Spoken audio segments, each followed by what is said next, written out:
All right, welcome back to another Wastoid review. That's the first take of the intro that we did. I didn't fuck up the other one.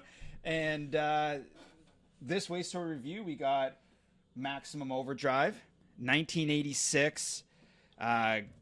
Great fucking movie that's kind of shit, but great at the same time. That's, I think... It's not shit. It's awesome. Well, I mean, like, it's... What shitty happened? No, not saying what shitty happened. I mean, it's kind of like a bad, like it's a poorly made movie, but Okay. it's awesome. You That's know, sick. that's 80s. That's 80s Well, they used movies. they used the budget on wrecking shit with trucks, which is I'm down with that. But anyways, 1986, Maximum Overdrive, Stephen King book or short story. It's actually the only movie that he directed as well. And the one weird thing about Stephen King directing this movie is that he doesn't remember it. I didn't know this. Why but, doesn't he remember? Was he all fucked up? Yeah, he in the 80s apparently he was a drug addict. Oh. And he was like fucked up on Valium and fucking shit. everything else. He pulled an Aussie. He doesn't Throughout the decade. Yeah, he doesn't remember writing Cujo, which is like an iconic fucking book. He doesn't remember this movie, and he said through the production he was just so fucked up. He messed up so much. He actually hates this movie. He says this was a bad movie. No. Because he said this is a movie for morons, I think is the quote that he said, because What? it was he said he hated it because he was just so fucked up. He said he What did a a dick, terrible man. job. Whoa, I just said that I liked it, so fuck him. And he looks like a fucking ghoul anyway, man. Fucking asshole. But yeah, even though a lot of his books became movies and they're great, this is one that he especially doesn't like.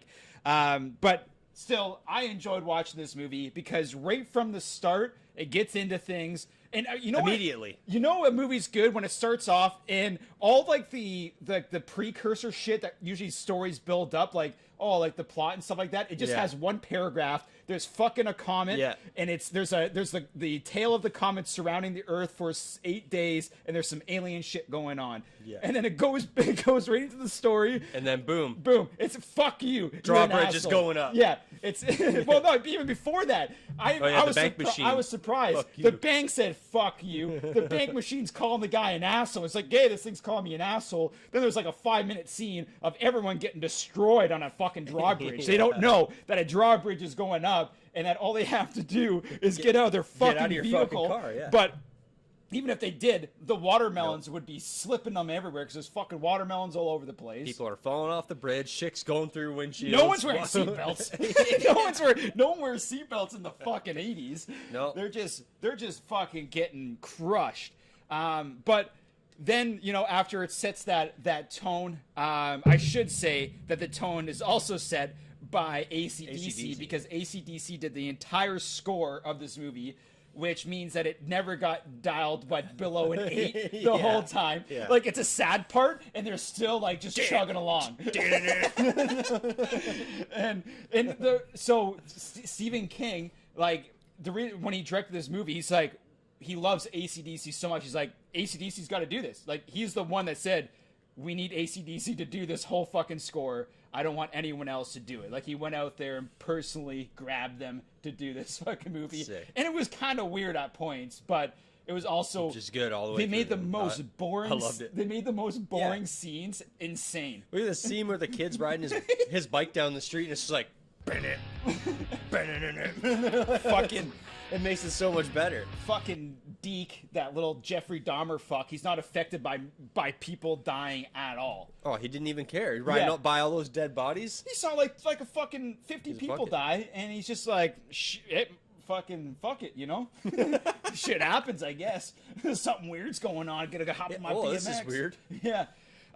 So this movie does center around the Dixie Boys. Dixie Boy truck stop, where cool guy Emilio Estevez is cooking up some. Emilio Estevez. What did I say? Estevan. I swear I did this the last time he was in the fucking movie. I'm pretty sure you did this last time, yeah. Anyways, Billy boy Emilio is cooking. He's a thug.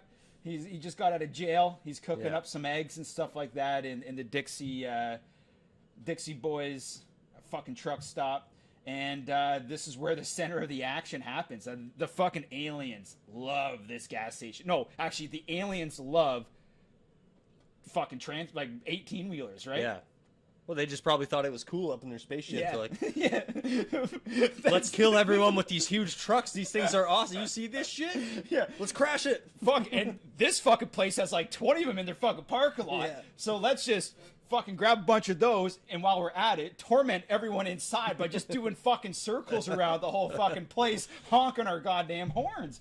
And I was sitting here through the whole movie saying, man, like, these aliens just want to kill people, and they could have killed these people in the Dixie Boy so quick, but we found out that they're just really trying to fuck with them. Like, they're just trying to mentally break them down and murder them in the worst ways possible. Like, the first attack was somehow one of those shitty electric turkey slicers that can't even cut through a fucking slice of bread, somehow cut through her shoe and her arm and the one waitress's arm, and everyone's getting electrocuted. And I mean, honestly, the one thing about this movie is I don't know anyone's name, because the fucking boss in this movie that's always so smoking a stogie is just calling everyone Bubba. And he's not even calling everyone Bubba. He's just like, things Bubba. Everything. Hey, Bubba, I'm Hey, gonna Bubba. shoot that fucking Hey, Bubba. Bubba, pass me that Bubba. You like that, Bubba? He just fucking calls everything Bubba. It's absolutely insane. And his license plates, his name's Bubba in the movie. No, his name's Hendershot. Yeah, Bubba Hendershot. Oh, shit. Yeah, his license plate says So Bubba. why the fuck... Who the fuck calls other people by their own name? Hey, Luke, you want to have a beer with Luke? Yeah, Like, that's fucked. This, cool. Yeah, no, that he got what he fucking deserved. He got lit up by a machine gun, and it was fucking sweet. This is the one thing that I didn't understand about this movie, is that I understand that the machines are getting taken over by aliens. That anything with like an engine or electronics is getting taken over. But even, I don't know if that's the right word, like pneumatic devices, like things that you actually have to like control yourself that has nothing else to do with it, they're fucking taking control of too. Like they're fucking turning like wheels of of gasser trucks, and they're shooting a machine gun somehow. They're doing weird ass shit. Do whatever they want. I don't know. But for some reason, didn't take over that guy's car. Yeah. He's just driving around. That the Kurt with his weird wife. Yeah, Kurt and Connie, which are the most annoying characters in the movie. They needed to cut those fucking people out. For everyone's car was killing like throughout the whole movie, everyone's car was killing them except theirs. Yeah. The only reason why their car got fucked up is because they drove it into a fucking transport truck trying to get into the most, like, the worst place you could possibly try to get your truck into. But the one thing that was actually funny, you remember the one scene with the lawnmower, the kid that we mentioned, Deke, fucking stupid fucking name, was going through the neighborhood, and there's that lawnmower that chases him, right? Yeah. So there was an injury on set, and someone lost a fucking eye because of Stephen King, because guaranteed he was fucking just wrecked, right? He didn't want to take the blades out of the lawnmower because he wanted everything to be as real as possible. Didn't serve any purpose because we don't fucking know if there's blades in there or not. But anyways, the lawnmower was had like a self-controlled device on it. It ran over a piece of wood. The wood fragmented and shot out and hit a crew member in the eye, and he lost his fucking eye, man. He lost his eye. But even weirder than that, we were saying Emilio Estevez is the lead star in this. Yeah. Cool fucking guy. That drifter chick, what her name? Her name's Brett. Horrible name. She's a greasy drifter chick. Don't like her. But anyways, imagine this. Imagine that love story instead of Emilio Estevez was Bruce Springsteen. Springsteen. I'm not joking. Stephen King wanted Bruce Springsteen to have the lead role. This is how once you start hearing these stories, you can tell that he was just fucked up on shit. Yeah. But he wanted Bruce Springsteen as the lead role, but because I guess he was relatively unknown then, I guess as an actor, but the producers and stuff like that didn't even know who he was, which I feel like 86 Bruce Springsteen was still a big fucking deal. Oh, fuck yeah, man. But they didn't know, like, they just wanted Martin Sheen's son instead. You know, like, they said, like, we don't know who the fuck this guy is. I guess they didn't listen to cool fucking music. I don't know. Yeah. But that would have been really fucking weird. Has even Bruce Springsteen acted before? Like, has he even fucking in a movie? I don't know. That's fucking weird, man. Weird choice. Yeah, it would have been a fucking really weird choice. It would have changed something. Even though the story of this movie is already fucked. Like, the first scene of like Brett and Billy meeting, like they're already talking about like they're getting together and shit like that. Like it just out of nowhere, he's like trying to, I don't know, just trying to get in her. Just it was, well, you know, it was forced when everybody could die any minute. Yeah. Romance is gonna happen. Fuck, I gotta get I guess I gotta get myself into some more situations where chicks are gonna die. Oh, well, I mean, all right.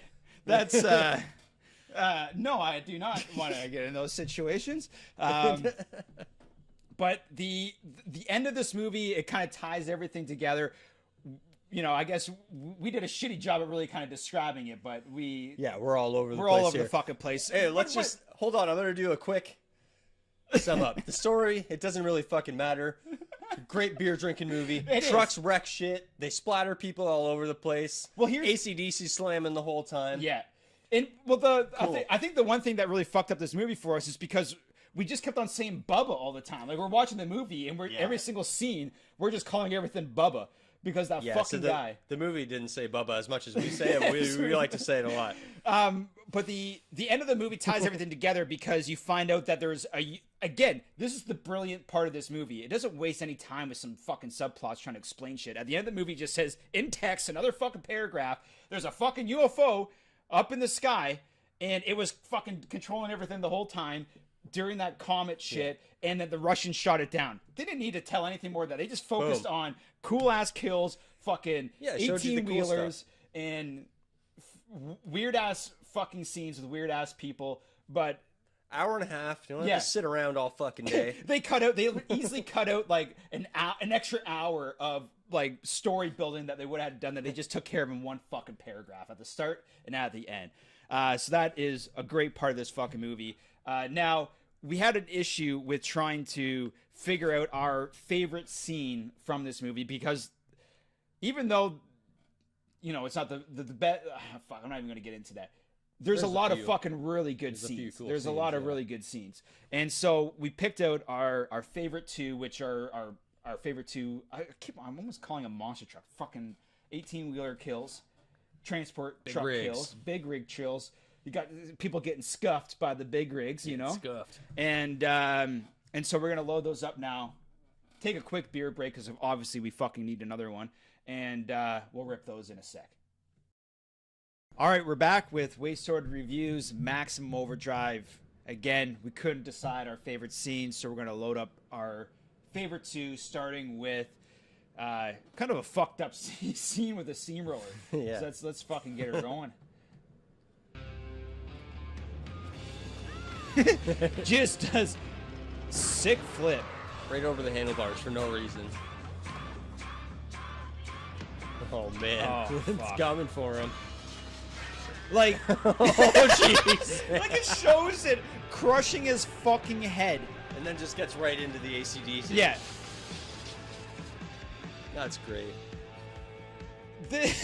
So, pretty brutal. Well, like, I mean, how this kid just wipes out so fucking hard where he can't, like those rollers. He just flips over the handlebars for no reason, riding across the grass. On grass. Oh, but no. You should be able to still, like, maneuver away from a roller that can't. I don't think they can turn that fucking easy. Like, he could have just went, like, 5 feet one of the ways. But this is a reoccurring theme in this fucking movie, and we'll even show it in this next clip. Yeah. No one moves the fuck out of the way. And no one warns. No one warns anyone. No one's like, "Hey, look out!" They just watch it like, "Oh shit." No, yeah. So no one cares about anyone in this movie. They're all pieces of shit. But not only that, no one moves out of the way of anything. Big old fucking trucks come in their way. Fuck it. I'm going to accept my feet and just get smashed by it. Yeah. They don't jump out of the way. They don't fucking do anything. I mean, even if you just jumped out of the way, they're not going to be able to, at the last second, they're not going to be able to pivot in time to crush you. You might get your legs clipped and do a couple 360s, but like you're going to fucking walk, no, maybe not walk away, but you can crawl away just fine. No one does it, and this fucker, Deke's dad. Well, he can't see. Yeah, actually, you know what? It's not his fault. It actually is not his fault. He says he can. So, just before we load this up, well, go back to the start of it. Already did. He got diesel fuel in his eyes earlier, so he can't see. But he wants to go find his son because all this shit's happened and he's trying to be a good dad, but he can't see and he's gonna go try to find his son. So that's now his fucking roll it. There. Look, man, you can't even see. I can see fine. I want to pop you one, Job. You keep yabbing me. I'm gone. And no one's telling him together. There's a Yeah. crowd of people in front of him. The telling truck's him already the other coming way. at him. No one's like, hey, look out. Oh, Man, splattered.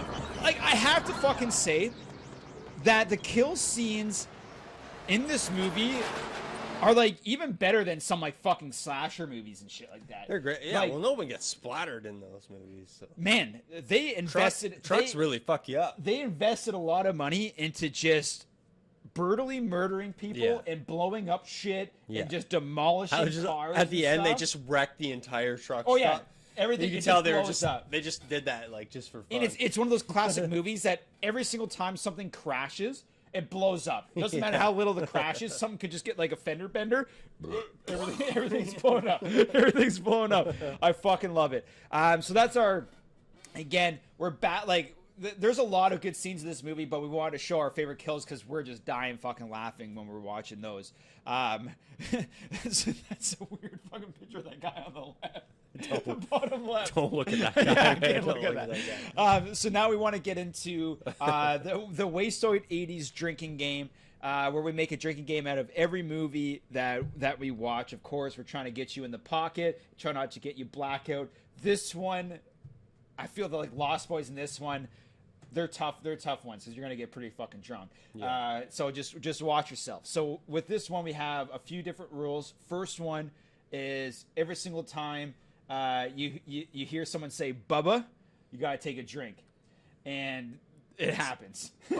When Bubba says Bubba. When anyone says Bubba, man. Anyone says Bubba. Oh, there's a couple. Yeah, because Billy says Bubba. He says it a couple yeah, times, like mocking him. Yeah. It becomes a reoccurring thing. So whenever someone says Bubba, you have to drink. Whenever you see a machine kill someone, take a drink. Now, there's a lot of people that die in this movie that you don't see get killed. That's optional if you want to take a drink for those ones too. Yeah. But if you're thirsty, then you can drink. That's a lot of fucking. There's a lot of deaths. But again, very bare minimum. Whenever a machine kills someone, take a drink. And the third one, that's when that stupid fucking bitch Connie screams, which happens a lot. Take a drink, because honestly, you're gonna thank me for this because you're gonna need that drink. Because it's the most annoying character I think I've ever seen in a fucking movie. I hated her so much. I'm gonna have fucking nightmares of her. I don't like it. That's it. I don't like her, and her husband's Kurt, spelled with a C. So it's Connie and Kurt, both spelled with a C. That's already fucked up as it is. He likes watching her piss. That's another fucked up thing. They say in the movie. Yeah, I don't fucking like it. I don't fucking like it. I don't like them. She's annoying. They're trying to be quiet, trying to get away from the machines, and she's screaming at the top of her lungs. He fingers her in the booth when everybody's and sitting she's around laughing. I don't think a chick's supposed to laugh when you finger her. All right. Yeah, but was he just doing it really? It probably wasn't even close. She's There's like her belly button. She's a fucking psychopath. I don't like her, and you have to drink so that you can get through it. Yes, I'm not going to talk any more about it because I think I already made my point. I did a lot of pointing there. Connie rant. You fucking heard it, guys. I heard it. So now let's get to the review. Wastoid review, 6-pack rating scale. 5 out of 6 for me. Holy shit! Are you fucking serious? That's a solid Wastoid movie right there, man. Man. It's got all the things that I need. It's got AC/DC, keeping you partying the whole movie. Big rigs, which I love. Smashing into shit. Mr. Killing Truck Driver people. over here. Wrecking things. All right, so That's a solid drinking movie. I think we're gonna be like we're on the opposite sides of That's fine. for the first time of the movies we review because I'm giving this a 3 out of 6. I think this is just a middle of the line movie. I do like the aspect. I like how they started off with a fuck you and calling people assholes and shit. Yeah, I like the kills. cool. I like all that stuff, but that's only half the movie. The other half of the movie fucking annoyed me. I hated the fucking love shit. I fucking hated. Yeah. I hated the fucking double C's, Connie and Kurt. Fuck them. There's just a lot of shit that I didn't like with this movie that bummed me out. but there's also a lot of shit of this movie I really like. It's like I said, right down the middle. 1 minute, I'm pounding beers up on my feet, clapping, being a fucking maniac. The next scene, I just want to leave. Just want to get out of there. Well, what you need to do is not get so upset about those scenes and take it as just a beer drinking with your buddy movie. I'm a guy of passion, all right? I have fucking passion when I bring all this. So we got it. 5 out of 6. The wrong rating. 3 out of 6, the right rating. We're good with that. That's Wastoid Reviews, Maximum Overdrive, Stephen King, Amelia Estevez. As always, like us on Instagram if you haven't already. Subscribe to us on YouTube if you haven't already. We got fucking 21 subscribers. We're getting there. We're getting there. And it's slowly rolling. We have some merch. Go to our store, buy some merch. It's not expensive. It isn't. It's cheap. We made it cheap for you so you can afford beer. I got dog hair. I slopped over it. I spilled burgers on this and beer, and look how good it looks still. It's fucking amazing. And it makes you drink. You can buy harder. one of our shirts and a 6-pack for the price of somebody else's shirt. If I can slam this fucking whole beer right now, you got to go buy a shirt. I don't think I can. You could try. All right. We're doing it. I'm out of beer. I don't know. I'll take some of Jack Daniels here. And also, comment below and let us know what movies you want us to do. Because we're having a hard time picking today. I did it. Kind of. Oh, no.